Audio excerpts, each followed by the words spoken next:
천군 천사들도 그들이 천국에 오면은 박수를 쳐준다.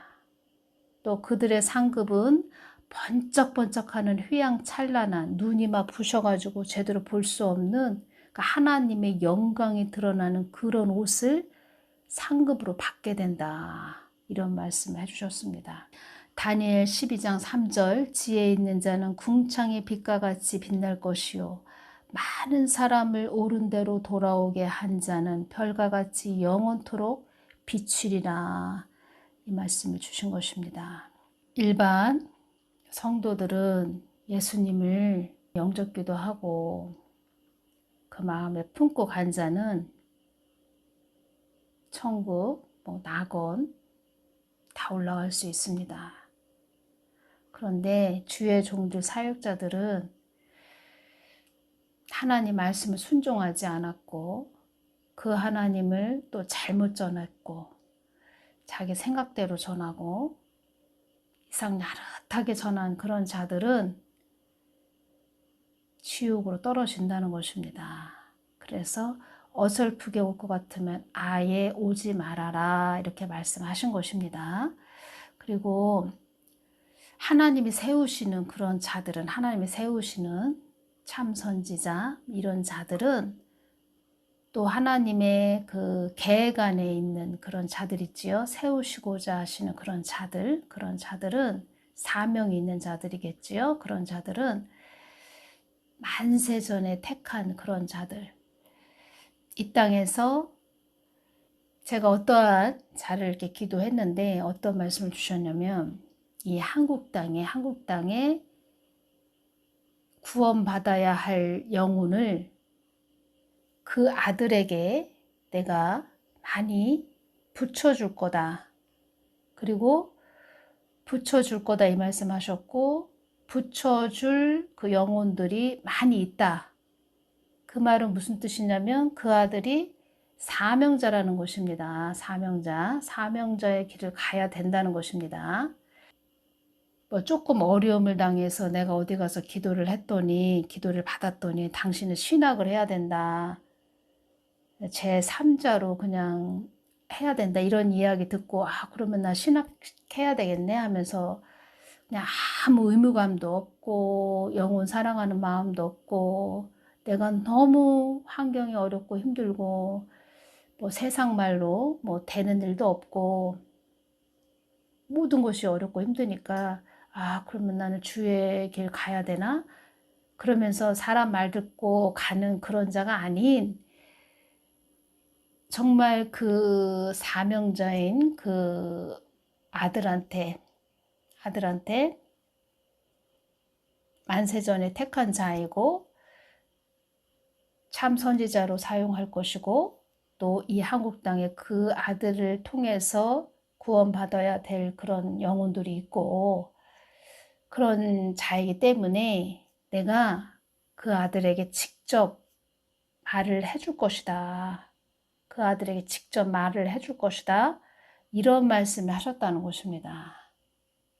제가 말씀드리고자 하는 것은 하나님이 세우시는 자에게 하나님은 직접 말씀을 하신다는 것입니다. 본인이 이제 신학을 했는데 나 누구누구가 어디 가서 기도 받았더니 하라고 했는데 해야 되나 말아야 되나 기도해도 하나님 아무 말씀 안 하시고 해야 되나 말아야 되나 그렇다고 해서 환경이 열어지는 것도 아니고 특히 지금 마지막 때는 그 예수님을 사랑해서 순교의 정신이 아닌 이상은 어설프게 갈 것 같으면 아예 가지 말아야 됩니다. 하나님이 세우시는 그런 자에게 직접 말씀하실 것이다. 직접 내가 말할 것이다. 이렇게 말씀하셨다는 것입니다. 이 말씀을 오늘 좀 하게 되네요. 이 부분에 대해서 어떤 분이 좀 댓글로도 여쭤보신 분이 계신데 오늘 원래 이 말씀을 전해드리려고 한 게 아닌데 이 부분이 이렇게 또 나오기 때문에 제가 전해드립니다. 그리고 하나님이 세우는 그런 자는 또 하늘에 그 사람한테 이렇게 줄 상급이 그 사람한테 줄 상급이 가득 쌓여 있는 것도 이렇게 보여주시기도 하셨습니다. 그러니까 직접 그 사람에게, 그 아들에게, 사용할 아들에게 어떤 사명이 있고 어떻게 이끌 것이고 어떻게 가야 되고 그 하나님이 어떠한 하나님인지, 그 하나님이 어떠한 하나님인지 그 아들에게 직접 알려주신다는 것입니다. 그래서 그 하나님에 대해서 풍성히 아는 자가 되게 해주신다. 그 하나님이 직접 그렇게 가르치실 것이다. 이렇게 말씀하셨다는 것입니다. 뭐 신앙만 해서 뭐 교회를, 개척교회부터 시작해서 교회를 성전 건축해서 크게 해서 뭐 강대상에 서 있는 그런 목사가 아닌 하나님이 세우는 그런 자들은 그 하나님이 어떠한 하나님이 되신지 직접 가르치신다는 것입니다. 모세를 미디안 광야에서 40년을 훈련하신 것처럼 직접 다루실 거다 이렇게 말씀하셨습니다. 이 부분을 오늘 전해드리게 되네요.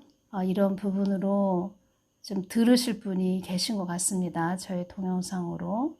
본인이 내가 주의 길을 가려고 신학을 했는데 뭐 특별한 사명감도 없고 마음에 와닿는 그런 부분도 없고 그러신 분들은 더 그 하나님께 많이 기도해 보시기를 바랍니다. 어디 사람한테 물어보지 마시고 그 하나님께 직접 여쭙고 그 하나님이 뭐라고 하시나 직접 받아서 잘 가셔야 되고, 그리고 주의 길을 가려는 그런 자들은 한 영혼이 천하보다 귀하다. 이런 깊은 영혼 사랑에 대한 이런 감화 감동 이런 부분이 없다면 접어야 됩니다. 왜냐하면 그냥 어설프게 가고 또 영혼을 사랑하는 마음이 없다면 그 영혼을 잡아먹는 늑대가 될 수도 있습니다. 한 영혼이 천하보다 귀하다. 제가 이제 유튜브로 이렇게 전해드리고 있지만 유튜브 사역자들 나오는 자들 있지요. 그래서 말하는 자들 이야기를 들어보면 참 자기 생각대로 막 이야기하고 자기가 A라고 얘기했는데 언제 그랬냐라는 식으로 자기가 자기 생각대로 얘기했는데 자기 머리에서 나온 자기 마음에서 나오는 그런 말을 했는데 안 한 것처럼 하고 그런 부분을 주님께서는 다 보고 계셨고 그런 자들을 다 달아보셨다는 것입니다. 그래서 저 사람 참 위험하구나. 저렇게 가다가는 참 하나님한테 혼나겠는데 뭐 이런 생각도 듭니다. 개인적으로 안타깝다는 이야기를 해드리는 것입니다. 하나님의 사람은 하나님을 두려워해야 됩니다. 자기 생각대로 멋대로 그냥 막 말하는 것이지요. 그 하나님을 깊이 모르다 보니까 안타까운 자들도 있다는 것입니다. 그런 자들은 나중에 하나님께 심판받습니다. 크게 심판을 받는다는 것입니다. 그래서 저 같은 경우는 하나님이 너희 가정에 내가 형통한 복을 주었다 이런 말씀 하셨습니다. 요셉이 받은 그 복과 같다는 것입니다. 우리 인간은 환경을 보지만 하나님은 우리 인간과 관계를 본다. 우리들과의 관계를 보신다. 사람은 환경을 보지만 하나님은 우리들과의 관계를 보신다는 것입니다. 그 관계가 형통의 복이라는 것입니다. 형통의 복. 지금 이때에는 하나님과 그 형통의 복이 우리가 연결이 돼야 되고 그 형통의 복을 받아야 된다는 것입니다. 주님 안에서 연결된, 끈이 연결된 그런 자들이 돼서 계속 이 세상은 더 소용돌이 속으로 들어가는 그 시간이 다가오고 있기 때문에 제가 말씀드리는 것은 그 형통의 복, 그 복으로 나아가야 된다는 것입니다. 요셉이 받은 형통의 복을 저에게도 주시옵소서. 이렇게 기도하시는 분들 되시기를 바랍니다. 오늘 여기서 마치겠습니다. 감사합니다.